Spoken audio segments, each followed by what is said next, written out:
যারা বলছেন যে গণতন্ত্র হারাম, এবার আমরা তাদের কাছে প্রশ্নটা রাখতে চাই, তাহলে আপনারা বিপ্লব করার জন্য কি পন্থা অবলম্বন করছেন এটা জাতিকে জানান। গণতন্ত্র তো বাদ, আপনাদের কাছে এটা হারাম, সে বিষয়ে আমার চিন্তা আমি একটু পরে বলছি। তাহলে গণতন্ত্র যেহেতু হারাম, আমি আপনারটা ধরে নিলাম, তাহলে বিপ্লবের জন্য আপনি কি কাজ শুরু করেছেন, কত লোক তৈরি করেছেন, কর্মপন্থা কিভাবে জাতির সামনে উপস্থাপন করেছেন, এটা আমাদেরকে জানাতে হবে যে বিপ্লবের জন্য আপনি কি কি কাজ করছেন। বিপ্লব তো বিশাল একটি ব্যাপার। এই বিপ্লবের জন্য আপনার কর্মসূচি কি, কর্মপন্থা কি, আপনি কোন দল, কোন চিন্তা একত্রিত হলেন, আপনার দলের নামটা কি? কারণ দল না দিলে, নাম না দিলে লোকজনকে একীভূত করা যায় না। এই জন্য আপনি বলবেন যে আমরা ইসলামী বিপ্লব চাই, এই পন্থায় চাই, এই দলকে সামনে নিয়ে, নামটাকে সামনে নিয়ে আমরা আগাতে চাই, এই দলের আমি অমুক সেক্রেটারি, আমাদের নেতৃত্বে বিপ্লব করতে চাই। এটা কি বাংলাদেশে যারা গণতন্ত্র হারাম বলছে তারা কেউ দিয়েছে? আমার জানা নেই। দ্বিতীয়, জেহাদ। তো বাংলাদেশে কি তলোয়ার হাতে নিয়ে আওয়ামী লীগ বিএনপির বিরুদ্ধে, জাতীয় পার্টির বিরুদ্ধে জেহাদ করা ইসলাম অনুমোদন দেবে? এটা কি জায়েজ? জেহাদ তো কাফেরের বিরুদ্ধে হবে তলোয়ার হাতে নিয়ে, মুনাফিকের বিরুদ্ধে তো রাসূলুল্লাহ সাল্লাল্লাহু আলাইহি ওয়াসাল্লাম কখনো তলোয়ার হাতে নেন নাই। অথচ আব্দুল্লাহ ইবনে উবাই হচ্ছে সবচেয়ে বড় মুনাফিক। হযরত ওমর রাদিয়াল্লাহু তাআলা আনহু তো মাঝে মাঝে বলতেন, দানি আকতুল, আমাকে অনুমতি দিন, ছেড়ে দেন, আমি তাকে হত্যা করি। নবীজি সাল্লাল্লাহু আলাইহি ওয়াসাল্লাম তো বলছেন না, তাকে হত্যা করো না। যেখানে মুনাফিক প্রকাশ্য কাফেরের চেয়ে আরো নিকৃষ্ট, কিন্তু মুসলিম তো সেজেছে, কালেমা তো পড়েছে, নামাজও তো যেত আব্দুল্লাহ ইবনে উবাই, মসজিদে দেরারও তো বানাইছে। মানুষ ভুল বুঝবে, তার অপপ্রচার করবে যে নবী মুহাম্মদ সাল্লাল্লাহু আলাইহি ওয়াসাল্লাম তার দলের লোকদেরকে হত্যা করে। এই জন্য প্রিয় নবী সাল্লাল্লাহু আলাইহি ওয়াসাল্লাম মুনাফিকদেরকে হত্যার অনুমতি দেন নাই, তাদের বিরুদ্ধে জিহাদ হয়নি। তো আজকে যারা আওয়ামী লীগ তারা কালেমা পড়ে না, যারা বিএনপি তারা কি নামাজ পড়ে না, যারা জাতীয় পার্টি তারা কি রোজা রাখে না? আপনি কুফফার ফতুয়া দিতে পারবেন যে তারা সব কাফের? এই সুযোগ কি আদৌ আছে? যদি কেউ এ ফতুয়া দেয়, এই ফতুয়া কি ইসলাম এলাও করবে? এটা এলাও করবে ইসলাম? করবে না। তো তাহলে জিহাদটা কিভাবে করবেন তাদের বিরুদ্ধে? তলোয়ারটা হাতে কিভাবে নেবেন? হ্যাঁ, যদি আপনি বলেন যে নেব, তাহলে আমরা আপনাকে বলবো ঠিক আছে, তাহলে আপনি আমির নিজেকে ঘোষণা করেন যে আমরা তলোয়ার হাতে নিতে চাই, এবং একজন আমির তো লাগবে জিহাদের জন্য। আমি সেই আমির, আমার নেতৃত্বে যারা যারা তলোয়ার হাতে নিয়ে জিহাদ করতে চান ইসলাম কায়েমের জন্য, তারা আমার দলে আসেন, এই হলো আমার দলের নাম। আপনি তো লুকিয়ে থাকলে হবে না, প্রকাশ করতে হবে ইসলাম যেহেতু কায়েম করবেন। আচ্ছা, বাংলাদেশে যারা গণতন্ত্র হারাম বলেন, তাদের কেউ কি আজ পর্যন্ত তলোয়ার হাতে নিয়েছেন? ঠিক উনার মতো জেহাদ করার জন্য একটা দল নাম দিয়ে, আমির ঘোষণা দিয়ে মানুষকে ডেকেছেন, এমন একজনও আছে?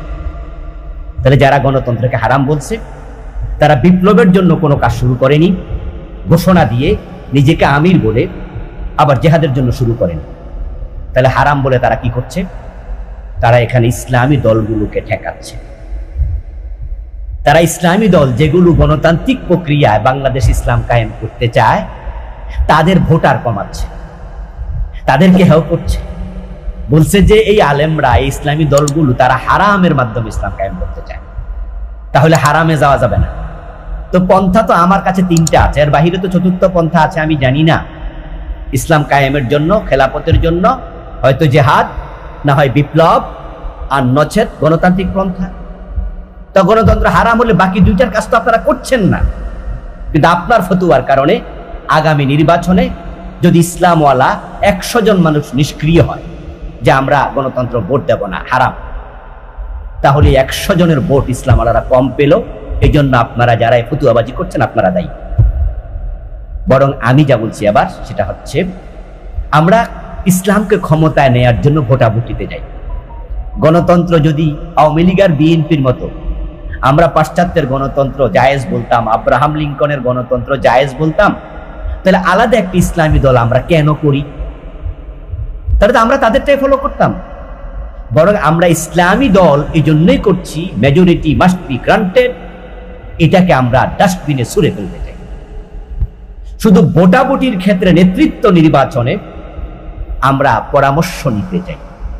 এই পরামর্শটাকে আরবিতে বলে রায়, ইংরেজিতে বলে ভোট। হযরত ওমর রাদিয়াল্লাহু তাআলা আনহু ইন্তেকালের সময় পরবর্তী খলিফা কে নির্ধারিত হবে, তিনি 6 জনের একটা টিম ঘোষণা করলেন এবং সেখানে তিনি বললেন যে আব্দুল্লাহ ইবনে ওমর রাদিয়াল্লাহু তাআলা আনহুকে তারা 6 জন যদি 2 ভাগে ভাগ হয়ে যায় 3-3, তাহলে তুমি পরামর্শ দিও, তুমি ভোট দিও, তাহলে 4 জন যে মত দেবে, যার পক্ষে দেবে তাকে তোমরা খলিফা বানাইও। তাহলে এই ভোট দেয়া, রায় দেয়া, মত দেয়া, এটা হযরত ওমর রাদিয়াল্লাহু তাআলা আনহুর প্রবর্তিত সিস্টেম। ইসলাম খেলাফত এটা নির্ধারিত আল্লাহর আইনে চলবে দেশ, সমাজ, বিচার ব্যবস্থা, রাষ্ট্র ব্যবস্থা, ব্যক্তি জীবন, পারিবারিক। কিন্তু কোন প্রক্রিয়া নেতৃত্ব নির্বাচন হবে ইসলাম কিন্তু সেটা নির্ধারণ করে নাই। এই জন্য 4 খলিফার খেলাফত নির্ধারিত হওয়া কিন্তু এক সিস্টেমে ছিল না। আবু বকর রাদিয়াল্লাহু তাআলা আনহুকে মদিনার সাহাবারা একসাথে বসে দীর্ঘ সময় পরামর্শ করে এক পর্যায়ে উনাকে খলিফা বানিয়েছেন। ওমর রাদিয়াল্লাহু তাআলা আনহুর খেলাফত সরাসরি আবু বকর সিদ্দিক নিজে বলেছেন ওমর আমার পরে খলিফা হবে। তাহলে আবু বকরেরটা একরকম হলো, ওমর রাদিয়াল্লাহু তাআলা আনহুটা আরেক রকম হলো, ওসমানেরটা আরেক রকম হলো, হযরত আলীরটা আরেক রকম হলো।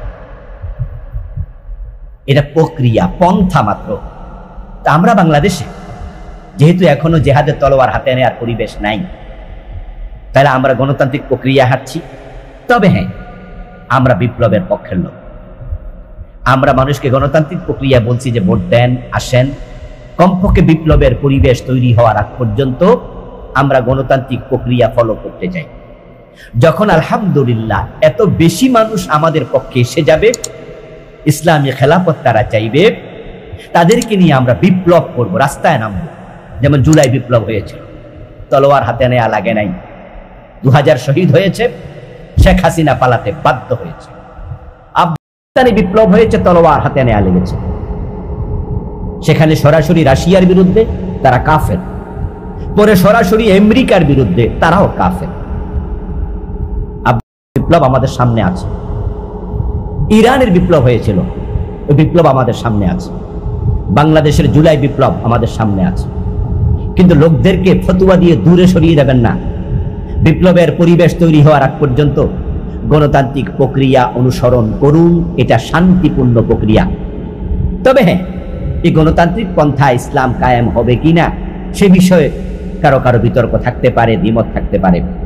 এটা কতটা কঠিন, কারণ একজন ইউনিভার্সিটির প্রফেসরের ভোটের মূল্য যাহা, রিকশাওয়ালার ভোটের মূল্য তাহা। একজন হাইকোর্টের, সুপ্রিম কোর্টের বিচারপতির ভোটের মূল্য যাহা, একজন একবারে সুইপারের ভোটের মূল্য তাহা। এই জন্য এই প্রক্রিয়ায় আগালে আসলে ইসলাম কায়েম করা যাবে কিনা, এটা সম্ভব কিনা, এটা কত দূর, এই বিষয়গুলো নিয়ে আমাদের ভিন্ন ভিন্ন মতামত থাকতে পারে। কিন্তু এক জায়গায় আমরা একমত হতে চাই, আমার অনুরোধ, সেটা হচ্ছে বিপ্লবের পরিবেশ তৈরি হওয়ার আগ পর্যন্ত এই গণতান্ত্রিক শান্তিপূর্ণ প্রক্রিয়া অনুসরণ করুন। আপনি ফতুয়া দিয়ে আমরা যারা বিপ্লবের জন্য আগাচ্ছি, আপাতত গণতন্ত্রটাকে আমরা মন্দের ভালো হিসাবে গ্রহণ করেছি, আপনি ফতুয়া দিয়ে আমাদের লোকদেরকে নিরুৎসাহিত করবেন না, বিনয়ের সাথে আমি আরজ করছি। আসসালাম।